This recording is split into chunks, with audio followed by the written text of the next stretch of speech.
What's up, y'all? It's Friday. I hope everybody out there is happy and healthy. So with that said, let's go ahead and get down on this video. And I want to revisit this situation dealing with Megan and Klay yet again. I know you guys are probably getting tired of this story. I am too, but there has been an update because the girl Lexie Brown that has supposedly cheated with Klay while Klay was in a relationship with Meg, she has spoken out about this particular situation. But before we get to that, I think it's important to note that up until this point, Klay hasn't said anything yet. And I told you guys in a video that I did previously about this situation, right? That I don't believe that Klay was going to say anything because he's a quiet-natured person. He did go live on Instagram and he does what he does every off season, and that's take his boat out into the middle of the ocean.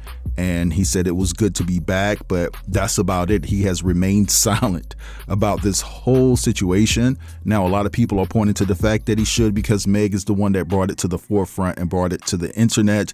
And listen, I can understand that point as well. But when it comes down to Lexie Brown and how she's having to move these days with this rumor out that she has definitely denied, it's not a good look for her to be in the midst of the storm when she's saying that she's not the reason why Klay and Meg broke up.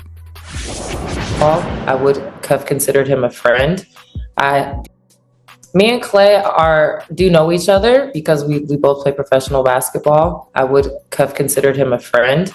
I do not know Meg the Stallion at all.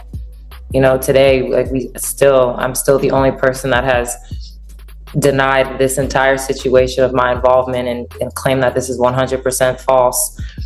And the fact that I'm still the only one that is defending my name, I have no idea how to process that. And that's the last thing that I'm struggling to process, is that there's this massive outcry for protecting Black women, and nobody has mentioned Lexie Brown's name in any of those conversations.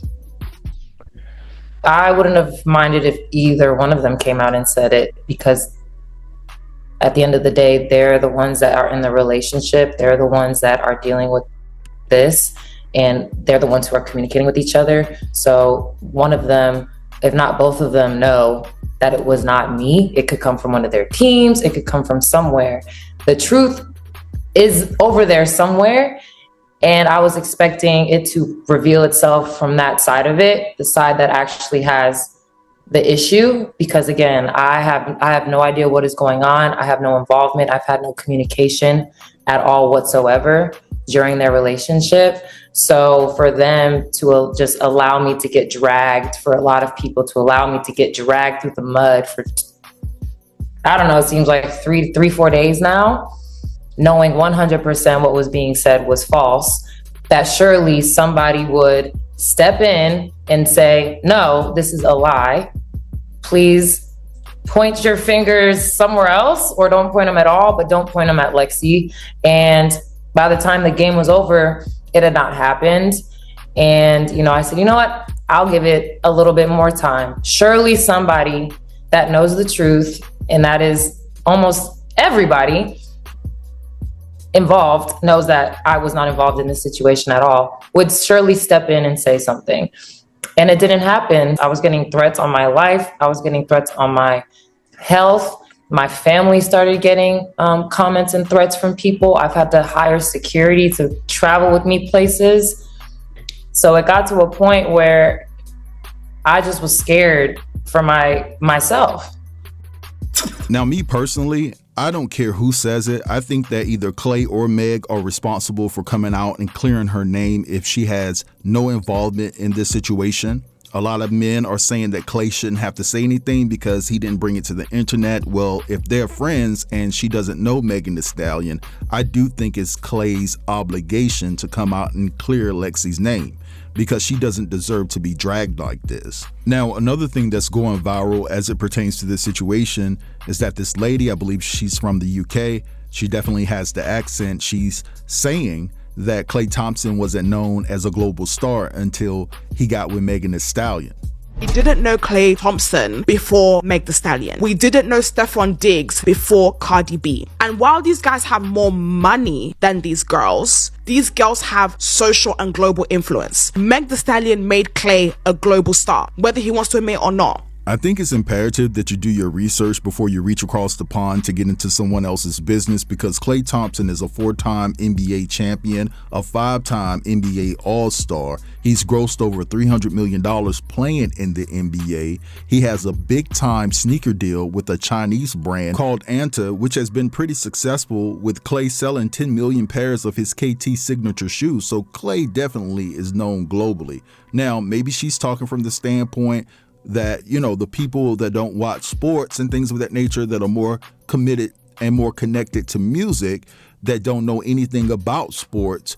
Yeah, Klay may have been introduced to a different audience, but Klay was a star before he met Megan, right? And Megan has achieved her success. She's a star in her own right. I'm not taking anything from her, but we can't take anything from Klay.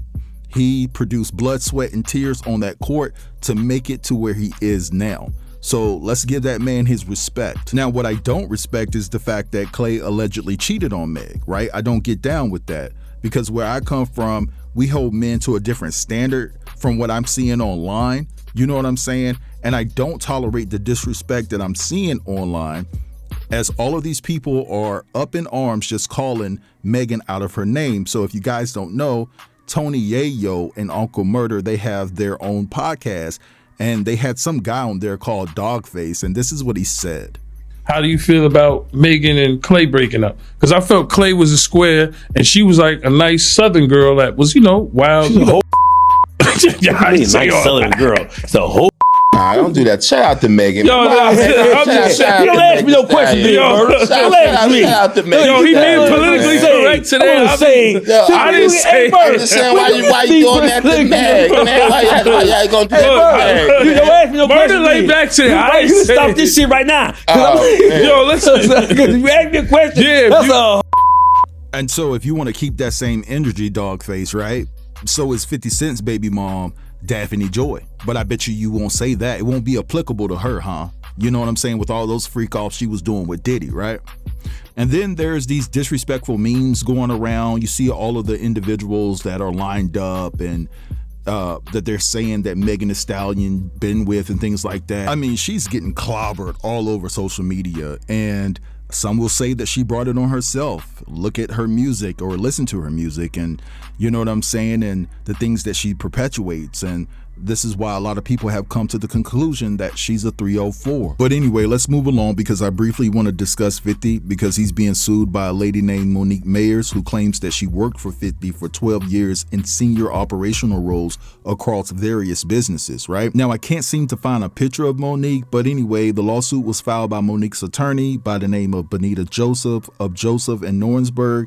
And basically the lawsuit entails that 50 Cent was going through his bankruptcy, and Monique actually refused his demands to hide property in her own name to help him. And he got mad, retaliated, and fired her. Now, in the lawsuit, Monique also claims that 50 pressured her to file a bogus police report framing his driver/bodyguard for stealing his car and $600,000 in cash. And she refused that as well. She didn't want any part of that. She also claims that 50 forced Forbes to retract a feature story about her before beginning a year-long intimidation campaign, and she provided text messages. Now, I don't have any context of the text messages, but I'll post them here. Now, this text message starts off with her asking, "Who is this?" And then it says, "I'm your friend 50. Are you still in San Diego?" Then she says, "You have the wrong number. Did he give you this number?" "Yeah, he did." "Is this the wrong number? He said he will get me in tonight to watch him. Are you able to get in touch with him?" Then she says, "What's your name?" And then it goes on to say, "Where did you meet him so I can refresh his memory?" "That was last night here in San Diego." Now, on this specific text message, we're going to skip down to the point where it says, "It was very quickly because he was busy." "No problem," she says. "Where exactly so I can remind him?" "At the park, San Diego." Now, on this text message, I believe she asks, "Who is this?" And then the person says, "Ja Rule." And then she says, "Who are you trying to reach?" And that person says, "Curtis."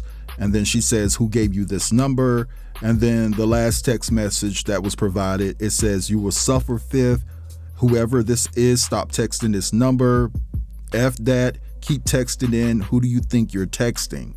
So it seems as though, I don't know, it's kind of murky here. I don't know. I'm just going to keep it all the way real as it pertains to the context of these messages. Yes, it seems as though that somebody was texting her to rattle her a bit, but I don't see anything threatening. Do y'all? Maybe I'm wrong. For me, it seems as though like somebody was trying to test her to see what she would say. You know what I'm saying? But again, correct me in the comments. Give me your thoughts. I don't see anything threatening here. Now, I told you I couldn't find a picture of her, but I did come across this. I'm not saying that this is her, but this is a LinkedIn account that is linked to Monique Mayers. And it says that she's located in New York. And it could be her or it couldn't. But anyway, I'm thinking that maybe Monique has more text messages in store and this was just a soft launch to get 50 to comply or maybe settle out of court because she may have something more damning, or it could just be a false alarm. You know what I'm saying? But anyway, I'm gonna let this go right here. I want you guys to feel free to drop down in the comments and let me know what you think about everything I discussed within this video. Don't forget to like, comment, share, and if you're new here, consider subscribing to the channel. I'll check you guys out later. Have a beautiful weekend.